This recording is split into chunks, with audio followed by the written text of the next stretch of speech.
I simply remember my favorite things, and then I don't feel so bad.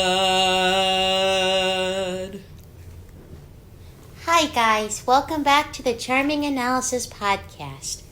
I'm Mari. I'm Jay.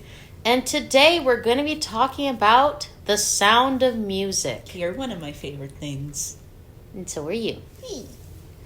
So, honey, why don't you explain what the sound of music is for those who don't know? It's basically, it's about a very, how would I say, very whimsical nun played by Julia Andrews, who goes and be's a, I guess you could call it nanny, but they were calling it governess, to a house Of 7 children. The Von Trapp children in Austria in the 1930s, and it's a musical. It's a very well-known musical. The Sound of Music is something that is very well-known, and this is Mari's first time seeing it. I saw this a long time ago, and I appreciate it then, and I still appreciate it now. So mainly it's gonna be your opinions on this, mainly because I love this movie, but I just wanted to know, like, you've barely heard of it for some inexplicable reason. I don't know. I've always heard about it, but I've never seen it. Yeah. But this movie came out in the 60s, right? Yeah, 1965. Yeah. But I want to hear your thoughts first. I still love it. I still love it when I watched it back in middle school. I was, I think I was 11, 12 years old, and I didn't know what good movies were at the time. And I didn't find this one boring, like I do so many other old movies that people show us, in classes and stuff. So I don't know, this was one of those, like, mandatory movie viewings that some schools show you about, I don't know, like, theater or world history or something like that. And, like, I liked it. I think it's still, like, beloved to this day, and there's a reason for it. It's very well done, and yeah. it's a very much a classic. Yes. Because Julie Andrews is very talented in what she does, and she's still around today. She still sings like an angel. Yes. To be honest, I've never seen Mary Poppins, but I've seen part of it. But this was my introduction to her. Yeah. And she sings like an angel, and she just, I don't know, I think she steals the show. Like, honestly, she's just a joyous character to be around, and for her to heal some type of childhood that was missing from these children was really sweet to watch. It really is. And I really enjoyed that. Same here. Like, I really enjoyed this. Like, it was a very wholesome, heartwarming story. Mm-hmm. And a lot of the things you would see today don't really happen in this movie. Like, the people actually talk about their feelings. Which is apparently very difficult for some people, for movies to do. Talk about their feelings. But these guys actually, talked about their feelings in a very well-mannered way. Mm-hmm. And in a very upfront way. And it was nice to see. Especially for back in those times. Mm-hmm.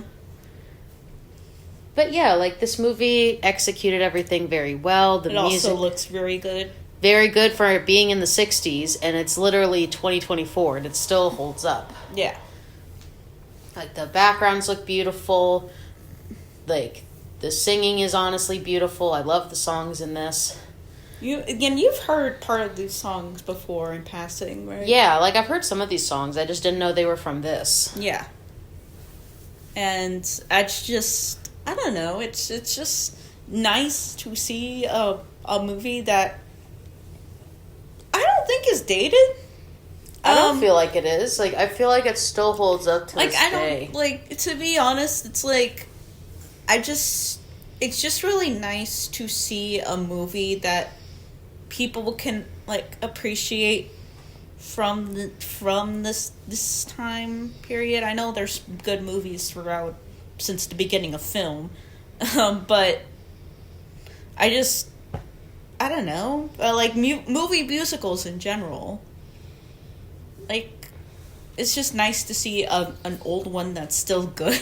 And also, like, more movies like this that are musicals, I feel like are well needed. I don't know if this was a musical first or a movie adaptation of it. Because I saw in the credits, like, it was adapted from... The screenplay? No, it was adapted from, like, music adaptation. And then I saw book adaptation. I was like, there's a book on this, too? Everything starts from a book, honey. Not everything. A lot of things. A lot of things back then probably started from a book, but I didn't think this would, I didn't know that this started from a book. And I don't know what came first, the musical or the movie. I don't know, but, like... Me neither. I don't know, but, like, I would go see it on Broadway if we had the chance to. I would, too.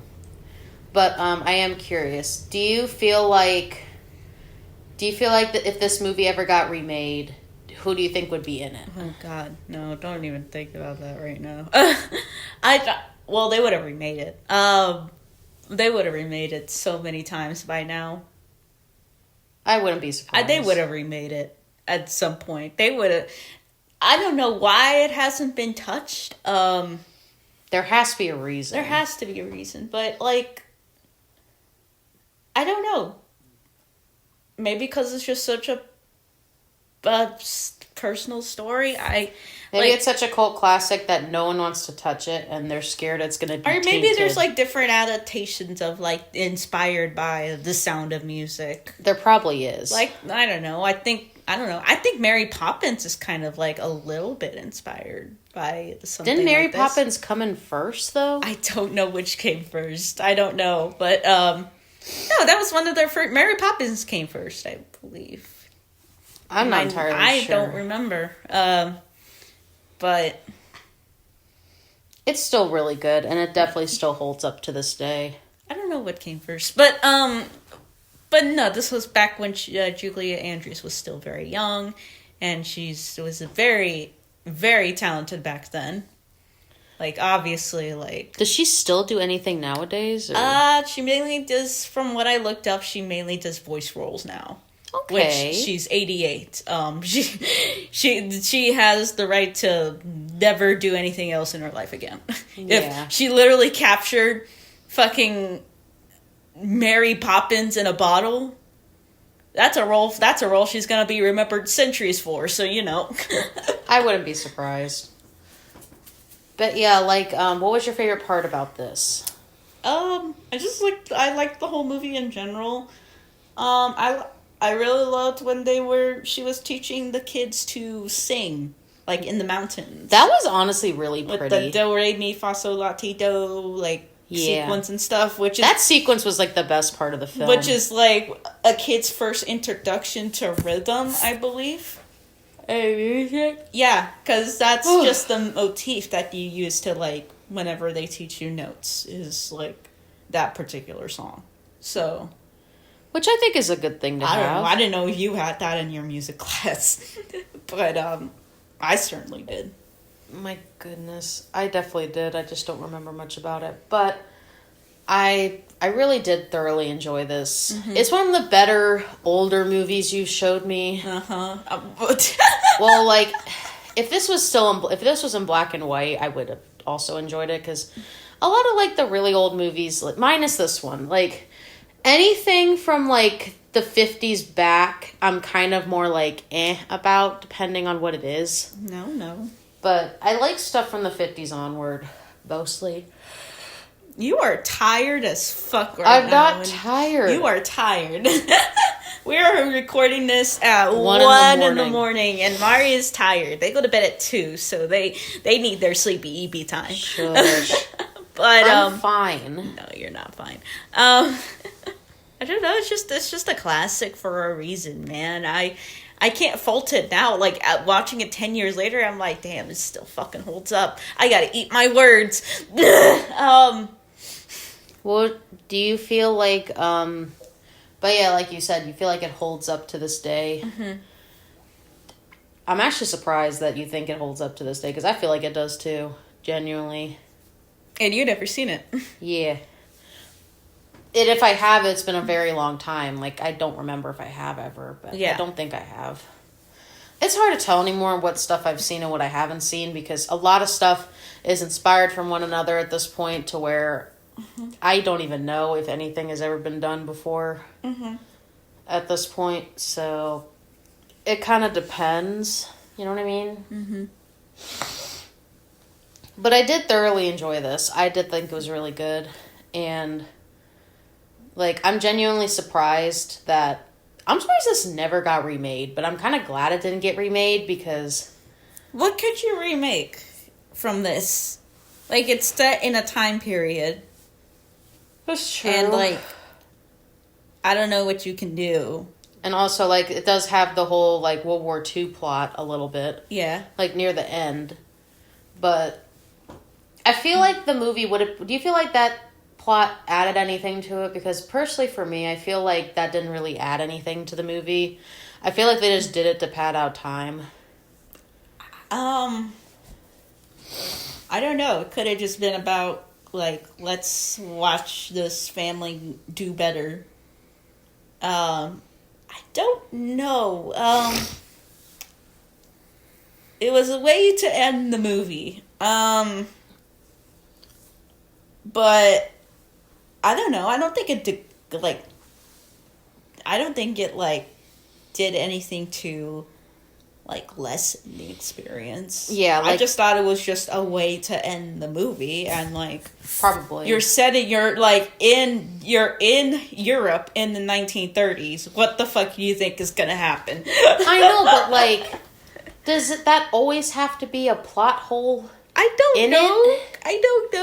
Like, they mentioned Nazis, like, in, like, during the runtime. So I was like, well, they're going to appear in the final act somehow. Yeah. I don't know. I just feel like I've noticed a lot of places and movies, like, referencing that. And it's more like, I know it's a historical thing that's happened, but do we really need to hear about it? We don't have to hear the Nazis over and over again. We know what they did. Yeah, like, pretty much. Like, I don't feel like we need to keep hearing it. Like, it's been fucking years, and I feel like we just need to, like, talk about something else. But that's just me. But this was a movie made back in the 1960s. I'm sure that was very much on their mind at that point. Probably. Or they were at least trying to reference it in some kind of way, which I don't blame them for, because at the same time, you know... A lot of these old movies kind of have to have something bad happen, and apparently that has to be one of them. Yeah. Which is kind of sad if you think about it. But anyway, other than that, I think it's a really good movie. There's not really much to say about it. It's just a classic for a reason, and I still love it to this day. I will put it on anytime I want to be in a good mood. Definitely. It's a good feeling movie because it's so goddamn charming and sweet, and I could eat up Julie Andrews for breakfast. I really could. Oh my gosh. So but yeah, do you want to say anything else, or you want to give our rating? Because I give it a 9. Actually, do I give it a 9 out of 10? Because, like, personally for me, I feel like there's not really much else to say about it because of how good it is. I don't really have any complaints about it. I'll give it a 9 out of 10. Give it a 9? Yeah. I would also give it a 9. I think it's probably one of the better cult classics you've showed me. So I'm happy about that. Yay. But yeah, sorry if it's a shorter podcast, but there's really not much to say about it. Like, it's a good movie. If you've never seen it, just go watch it. Yes. For the fact that it's a classic. It's a musical. Go fucking watch it. Go watch it for cinema class, because God knows. Everyone's probably seen this at least once for a cinema class. Yeah, they have to have seen a cinema, theater, like, history. Something. Geography. Use this in your schooling. Yay. And a trip, maybe Trip Finder, because Austria looks fucking beautiful. Same. It looks beautiful, and I want to take my bean there someday. I really do. One day. But anyway, thank y'all for watching. And as always, I'm Mari. I'm Jay. And we're out. Bye, guys.